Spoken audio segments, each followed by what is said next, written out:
এই ভব সংসারে কিছু কিছু মানুষের জীবন এমন আছেন যিনিরা সূর্য উদয় থেকে সূর্য অস্ত পর্যন্ত তিনিদের আয়ু কেবলমাত্র, অর্থাৎ এ জীবনে আমার আমার করে সারাটা জীবন একভাবে কাটিয়ে যায়। সংসার পরিবার করে করে জীবন বৃথা করে ফেলেন।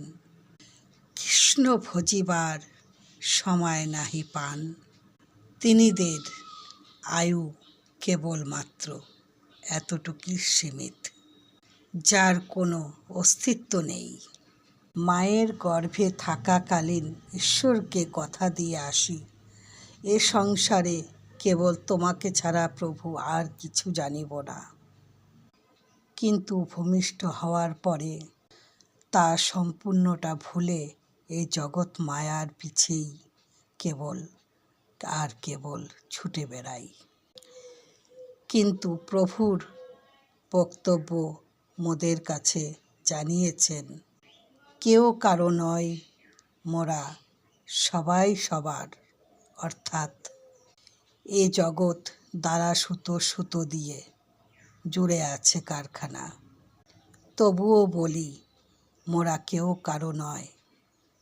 আমার আমার আমিত্ব যদি না পারি ত্যাগিত্ব, তবে তো আর কিছু নাহি পাই।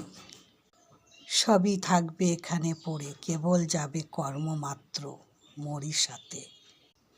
তাই প্রভু বলেছেন, যা করিবে সব নিজের জন্য করো, অপরকে কেবল কর্তব্য দায়িত্বতেই রাখো। কিন্তু মোরা মোহমায়ায় বেঁধে আছি, তাই প্রভুর থেকে বেশি মিছা বৃথায় কর্ম করে জীবন ধ্বংস করছি। এই জগতে কিছুই মোর নয় প্রভু ছাড়া, তবে কেন বুঝেও মোরা বুঝি না। কর্ম এমনই জিনিস যা কেবল নিজের জন্যই থাকে, বাকি সব মিথ্যা।